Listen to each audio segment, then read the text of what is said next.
Fala galera jovem, tudo bem contigo? Que bom que você está aqui conectado com a gente em mais uma lição do Comunidade Plus. Você sabe, teu estudo bíblico do teu pequeno grupo. Hoje nós estamos reunidos aqui com um time de feras e você já conhece todo mundo que está nessa mesa, então vou começar apresentando rapidamente nosso líder de São Paulo, pastor Cândido Gomes. Tudo bem, pastor? Tudo certo, Gabriel. Bom demais estar com você aqui e com a galera, líderes, jovens de todo o Brasil que estão se preparando para abençoar os nossos pequenos grupos. Que bom que você está conectado com a gente. Que maravilha, que maravilha. Ao lado dele nós temos o Super Bruno. Tudo bem, Brunão? Tudo bem, pastor? Tudo bem, pessoal? Mais uma vez é um prazer participar de mais uma lição aqui com vocês. Que maravilha. E à frente do Bruno nós temos aqui o nosso, agora eu vou falar certo, Gil Gomes. Não. Não. Pegou desde a primeira, não posso mudar agora. Virou. Só até a lição 13, depois a gente muda, entendeu? Vai no cartório. Tô brincando, pastor Gilson Cardoso. Líder de jovens da APV. Tudo bem, pastor? Gilson Cardoso, aqui e agora. Aí sim. Só os velhinhos vão se lembrar disso, viu, cara? Só os velhinhos. Galera, muito bom estar reunido aqui com vocês. E hoje nós vamos estudar um super texto aqui, que é o texto do pastor Everton, Vitória sobre a Tentação. Acho que esse tema vai ser super relevante para a galera de casa. O que vocês acham? Vai ser muito bom mesmo. E o ponto de partida já é um texto assim que fala muito com a gente. Bruno, você pode ler pra gente? 1 Coríntios 10, 13. Claro. Diz assim: não sobreveio a vocês nenhuma tentação que não fosse humana, mas Deus é fiel e não permitirá que vocês sejam tentados além do que podem suportar. Pelo contrário, juntamente com a tentação proverá o livramento para que vocês possam suportar. Eu não vou perguntar para ninguém aqui o que perguntaram para o Billy Graham, né, pastor? Pastor Everton aqui até contou para a gente uma história interessante, né? De que o grande pregador Billy Graham, um dos pregadores mais conhecidos do mundo cristão, evangélico, protestante, ele um dia foi perguntado sobre a maior tentação que ele enfrentava. Eu acho que ele saiu bem, falou a verdade, mas encontrou uma resposta interessante aqui. Eu queria só lançar aqui a primeira pergunta, eu vou até direcioná-la para o pastor Gilson. Pastor Gilson, tentação é pecado? A gente trabalha com jovens e muitas vezes os jovens mandam uma pergunta, mandam um desabafo. Pastor, eu estou sofrendo uma situação, eu estou com vontade disso, eu estou querendo fazer aquilo. E parece que já tem um sentimento, né? Mas abre aí para nós esse jogo. Tentação é pecado? Resposta direta: não. Ok. Quando a gente olha lá desde o começo, né, da queda do homem, a serpente chega para Eva e fala para ela o seguinte: foi isso que Deus te disse, que nenhuma das árvores você pode comer? E ela já começou a contrariar as ideias de Deus. Deus falou que poderia comer de todas, menos daquela. E aí, de repente, a serpente disse: coma, porque certamente você não vai morrer. Até então, Eva não pecou. Ela estava sendo tentada, os olhos, a fruta era atrativa aos olhos, ao paladar, ao tato. Mas isso tudo não é pecado. O Tiago, ele responde da seguinte forma, né? A carta aqui é Tiago, capítulo 1, no verso 14, diz assim: cada um, porém, é tentado pelo próprio mau desejo, sendo por este arrastado e seduzido. Então esse desejo, tendo concebido, dá à luz o pecado. E o pecado, após ter se consumado, esse sim gera a morte. Então, ser tentado, a inclinação ao mal não é pecado, mesmo porque nós já fomos gerados em pecado. Então, assim, Davi já escreveu: minha mãe me concebeu no pecado. Então, assim, ninguém é pecador pelos atos pecaminosos que cometem, mas nós somos pecadores pela nossa própria natureza. Então, você carregar a natureza pecaminosa, isso não é pecado. Você é pecador, mas a natureza não é pecado. Agora, você dar luz e simplesmente executar o pecado, você está sendo tentado. Não faça. Você vai lá e faz, aí sim, isso é pecado. Entendi. Legal. Então é bom fazer essa distinção porque a pessoa pode se sentir mal com Deus porque ela está com vontade de fazer aquela coisa. Mas veja, você não é definido pela sua vontade e você não é igual às vontades que você tem. Eu acho que mais do que a vontade, a gente tem a decisão, né, pastor? Isso. Que o que leva da tentação para o pecado. Agora, Tiago, indo no mesmo livro que você estava mencionando, pastor, tem um texto em Tiago 4,7, diz assim, que nós devemos nos sujeitar a Deus para vencer a tentação. Então, embora a tentação não seja pecado, o nosso estudo aqui está nos fazendo pensar que a tentação deve ser vencida. O texto bíblico diz que o caminho para isso é sujeitar-se a Deus. Bruno, o que significa esse sujeitar-se a Deus para vencer a tentação? Olha, o que nós precisamos entender, e principalmente a juventude que nos acompanha em casa, é que nós não somos mais fortes que o nosso ponto mais fraco. Isso significa o quê? Que nós temos as tentações. Você pode ter 99 coisas boas em você, mas se você tem uma tentação e você se sujeitar a ela, você vai cair. Então, quando diz que nós temos que nos sujeitarmos a Deus, significa que o verso até que eu li no começo, que Deus ele é fiel e não vai permitir que venha nenhuma tentação que a gente não é capaz de suportar. Ou seja, nós não somos mais fortes que o nosso ponto mais fraco. Ok, então por isso eu vou me entregar e vou fazer tudo o que eu quero? Não.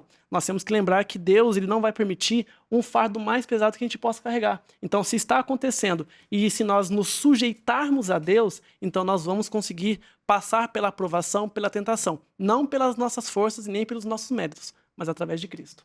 Legal. Então, sujeitar-se aí a Deus seria se colocar sob o domínio de Deus, Sim. seria buscar a Deus, seria não lutar essa batalha sem Deus, né? Entender que nós precisamos de Deus. Legal, muito bom, muito bom. Agora, pastor Gabriel, se tem um jovem aí assistindo esse nosso bate-papo, ele é líder da igreja, talvez o pessoal da igreja olhe e fale assim, puxa, esse é um garoto referência, essa menina é de Jesus. Sim. Mas mesmo que ninguém saiba, ele ou ela estão enfrentando uma tentação. Às vezes a tentação é aberta, mas às vezes é uma coisa que só você sabe. Que conselho, como pastor, como um amigo, você daria para esse jovem ou essa jovem que está enfrentando uma tentação? Essa é uma boa pergunta, pastor. Primeiro de tudo, colocar que todos são tentados. Uhum. Até Cristo foi tentado. Às vezes algumas pessoas pensam que elas estão passando por situações diferentes. Isso acontece comigo. Não, todos são tentados.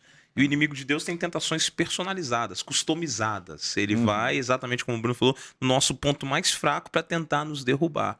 E aqui hoje eu vejo que o mundo também criou um ambiente no qual as pessoas pensam o seguinte: eu tenho que viver em prol dos meus prazeres, das minhas vontades e dos meus desejos. Isso facilita o ambiente da tentação, porque agora eu penso que eu tenho que buscar satisfação própria.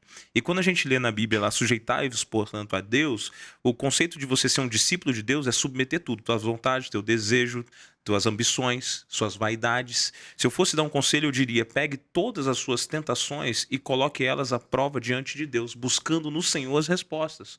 Não busque a sua satisfação própria, mas busque a satisfação de Deus através da palavra dele. Então eu seguiria o conselho divino e iria me aproximar da palavra. Até o próprio Cristo, quando ele foi tentado, ele correu para a oração, correu para a palavra de Deus, e isso trouxe força para ele poder resistir às tentações, né? E a Bíblia diz, né? Resistir ao diabo e ele fugirá de vós. Mas sujeitai-vos, portanto, a quem? A Deus. Então, a chave está aqui. Se eu estou me sujeitando e me conectando com Deus, certamente terei força para resistir às tentações. Sabe, pastor Cândido, Gabriel, você falou uma coisa muito bacana sobre esse conceito da tentação. Tem muita gente que acredita que Deus fica tentando as pessoas. Não, Deus fica me tentando. E alguns colocam até muita culpa no diabo também. Não, o diabo fica me tentando. Pode ser que o diabo tentou a primeira vez. Mas existe algumas sinapses, que são as janelinhas que a gente abre, que todo pecado gera um prazer. Ele tentou, aí a gente vai e cede. Gerou prazer, aquela porta não se fecha mais. Tudo que gera prazer não fecha. Então a gente vai ter que lutar contra aquilo. Sim. E toda vez que a gente tenta lutar sozinho, a gente cai. Um outro ponto que você falou de conselhos, eu peguei aqui lembrei de uma história. Ela é verídica, uma mulher casada, ela teve, então, no final do dia, um happy hour ali na empresa e todo mundo saiu para ir nesse happy hour comer, ela também saiu ali beber alguma coisa alcoólica, mas ela não ficou totalmente embriagada nem nada. Foi quando, de repente, no barzinho que eles estavam, estava tocando uma música e a música ficou calma e, de repente, um camarada se aproxima dela, chama ela para dançar.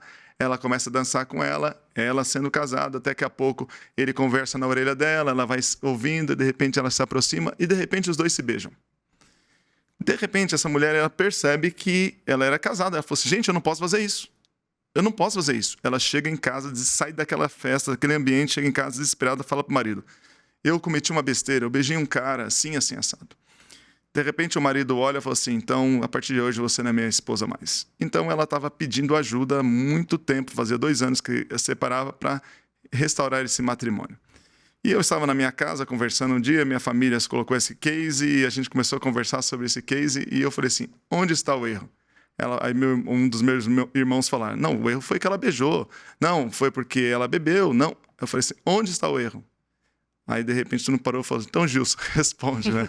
Eu falei assim, o erro dela foi que ela parou para trocar ideia com a serpente. Todas as vezes que a gente para trocar ideia com a serpente, pode ter certeza, você já caiu. Sim. Não pare para trocar ideia com a serpente. A tentação é uma coisa que você não pode entrar em duelo. Você não pode ir ao encontro. Você não pode conviver com pessoas que te incentivem, estimulem. Você tem que fugir daquilo que faz você cair. Porque o que para mim é a tentação para o Gabriel pode não ser. Ela é customizada, ela tem o nosso tamanho, tem o nosso perfume. Então, por favor, pare de colocar a culpa no diabo. Pare de colocar a culpa em Deus. Comece a vigiar e fala, eu sou tentado pelos meus próprios maus desejos. E é por isso que a gente tem que resistir ao diabo e ele vai fugir da gente. Como que a gente resiste ao diabo? É se conectando e usando o que o texto diz. Aproxime-se de Deus e ele se aproximará de ti. Eu acho que esse tema é muito importante, porque os jovens que estão nos ouvindo aí, eles estão imersos na cultura que prega que você é igual ao que você sente. Então, se você sente, se você tem vontade, isso é válido. Isso determina a sua identidade. Mas conectando com o que foi mencionado aqui sobre o batismo de Jesus, Jesus estava com fome, foi tentado a fazer pedras em pães, mas ele já havia ouvido uma voz que tinha dito, tu és meu filho, este é meu filho amado em quem me comprazo. Eu acho que a gente tem que lembrar que nós somos filhos do Pai, nós somos amados por Deus e a gente, quando o diabo oferece alguma coisa para determinar nossa identidade, a gente já tem uma resposta, tá? Pessoal, esse assunto poderia ir longe, eu espero que no seu pequeno grupo não tenha hora para acabar, que tenha um pão de queijo, que tenha um suco de caju e que a conversa aí vá longe, que seja uma bênção para conectar o coração dos jovens com a palavra de Deus. E aqui o nosso bate-papo foi sensacional. Então, estamos terminando, né? A gente teria muito papo para bater, como disse o pastor Cândido. Foi rápido, né? Foi rapidinho, né? Sempre uma alegria estar na frente de vocês, mas vamos orar para a gente terminar então, meninos. Querido Deus, obrigado, Senhor, porque apesar das quedas que nós temos pelo caminho, a Tua graça nos alcança. Te pedimos, Senhor, que o Senhor esteja fortalecendo a cada um desses jovens que está nos assistindo e que possamos a cada dia, como diz a Bíblia, nos achegar confiadamente ao trono da graça divina para termos força, para termos energia, para termos sabedoria, para lutarmos nessa terra a cada dia e irmos na direção dos céus. Fica com cada um de nós, abençoe cada menino e menina que está em casa, abençoe cada pequeno grupo jovem. Tudo isso eu te peço, te agradeço em nome de Jesus. Amém. Amém. Amém. Meninos, sempre um prazer. Você de casa, muito obrigado. Até a próxima. Valeu!